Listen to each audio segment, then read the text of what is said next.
Hi, I'm Rachel, and I have just completed week 10. I think it took me about 3 weeks long to finish this week, partly because I had a lot of school activities going on for some of my kids, and my son is home from Tokyo on his college break, so I had to space out these projects a little bit, but I also found that this week was the most challenging week for me. I don't know what other people would say, but for me, this week was the most challenging. I am glad that I pressed through. I attacked each project with the idea that I'm going to do this, I'm going to do the best that I can, and I certainly learned a lot.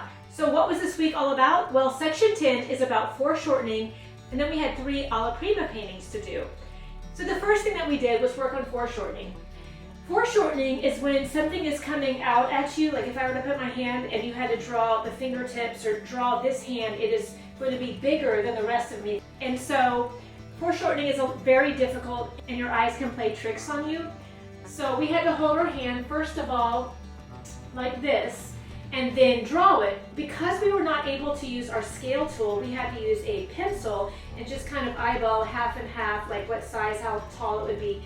I found that so much more difficult than using the scale tool, but we couldn't use our scale tool because the scale tool works when you're holding it out with a stiff arm so that you get the exact same position every time you're measuring, because if you held it here and then here, your measurements would be off. I was not very good with the pencil, and I found that my hand was like 2 2/3 distance across, and I didn't know where the 2/3 mark was on my pencil, and then I couldn't figure out how high it was because it's really hard to see how tall those fingers are, and I just got so mixed up with that, and I couldn't find the center of my hand. Our teacher, Ellie, suggested that we put a dot on her hand with a pencil, and I did that too. That helped a bit.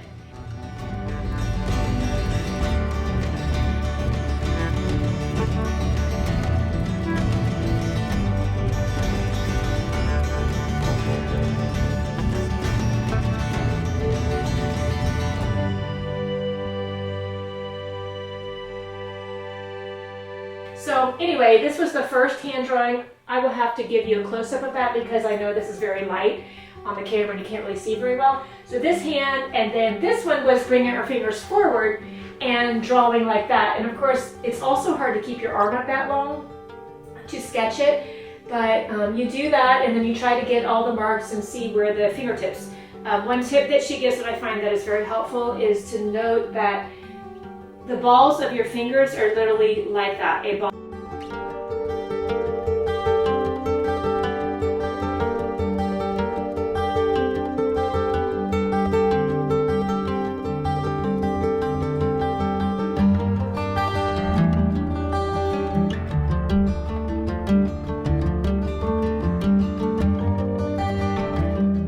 So those are the first 2 sketches we did. And then we moved to 3 pictures. They could be smaller, like in a sketchbook even. So I used 8.5 by 11 pieces of paper. And there are picture references to choose from. These are the 3 that I chose. And they have foreshortening with this hand coming forward. This lady's waist is closer to the viewer than anything else in her body, so everything else comes back a little bit. And then this guy is pointing directly at the viewer. So the hand is much larger. His head looks teeny tiny. That's actually what the resource pictures look like. So these were also a lot of measuring. I felt like I was in my left brain the entire time trying to do the measurements to get them right, because if I were to try to sketch these just by looking, I don't think I would have been very accurate at all. I literally measured so many points on each of these figures to try to get it correct. These took a long time, and then after that, we worked on a charcoal drawing, also a foreshortening. This was a ballerina.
have a daughter who was a ballerina for many, many years, so I have a fondness for this picture, but it was so difficult because the original image is quite grainy. Let me get it for you.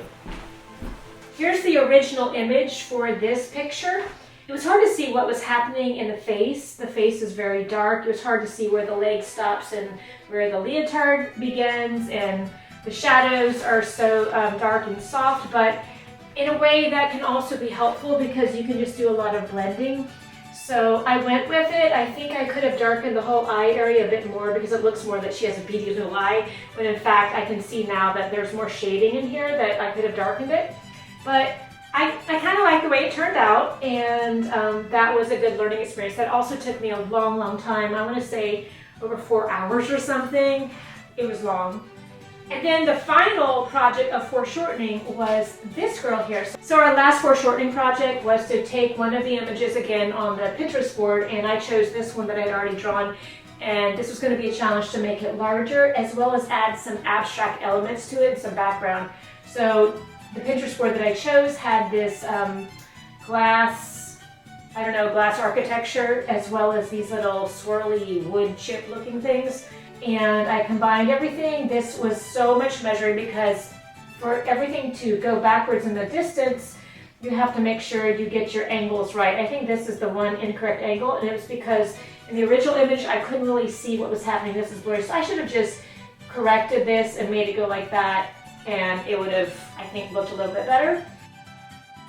So after I completed 7 foreshortening drawings, I was like, oh my goodness, this was really hard, but I did it. I don't think I'll be using a lot of foreshortening in my future paintings, but you never know. One of my sons really likes reading manga, and he likes doing sketching, and he uses a lot of foreshortening in manga figures, and in fact that's what most of it is. And I can't believe that somebody willingly draws these kind of things because I find it so difficult. But everybody gravitates towards something they enjoy drawing, and I just find the human form very difficult, but I want to master it and I want to be able to do it well. So after that, we turned to painting. I was really glad to see a paintbrush because it had been a long time since I had painted. And the first painting we did was a Alla Prima white on white. White on white basically means that every color that you use on your palette, you add white to. I love the reference picture, and I love the fact that it was really kind of blurry. It had soft edges, and so I enjoyed doing this painting so much, and I was able to finish it and complete it in the time allotted, which was 2 hours, I believe, for this project. I feel like this painting kind of is more towards what I enjoy painting.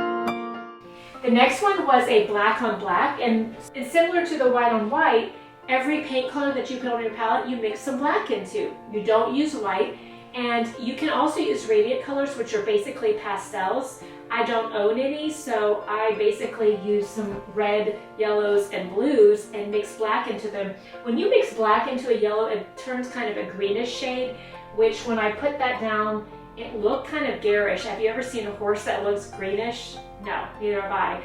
But I plugged on and I kept on painting, and then at some point I'm like, why am I painting only in yellow? So I started adding blue mixed with black, and at the very end I added some red mixed with black, and then I regretted not using red earlier because I really like, but we also had a time limit, so this is as far as I got, and I think the mane needs a little bit more work here and here.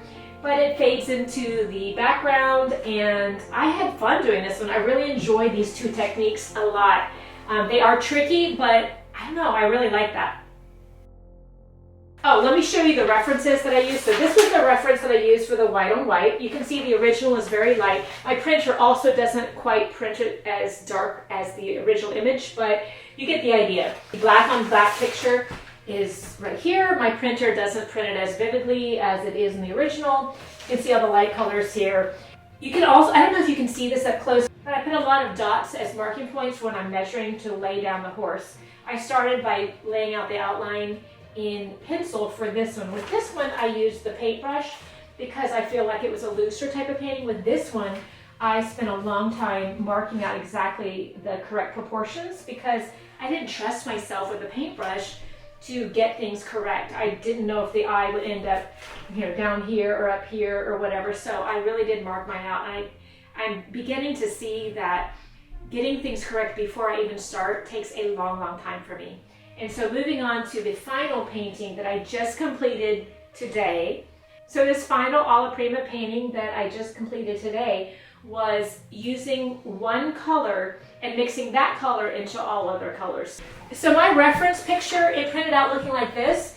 And if you want to see what it looks like on the iPad, it's much more deeper colors, but my printer just doesn't print that well. So I had both of these beside me while I was working so that I could make sure to check the tones and the values. So I found this a little bit tricky. I wasn't sure whether I did this project correctly. I know that we're supposed to mix blue into everything, and I could have made everything this purpley periwinkle blue and made it look just like that. But inside, I really wanted to try a painterly approach, and I wanted to mix in more colors. And so when I started, I did that. I mixed in the blue into the yellow, and so that's where I got this aqua color to begin with.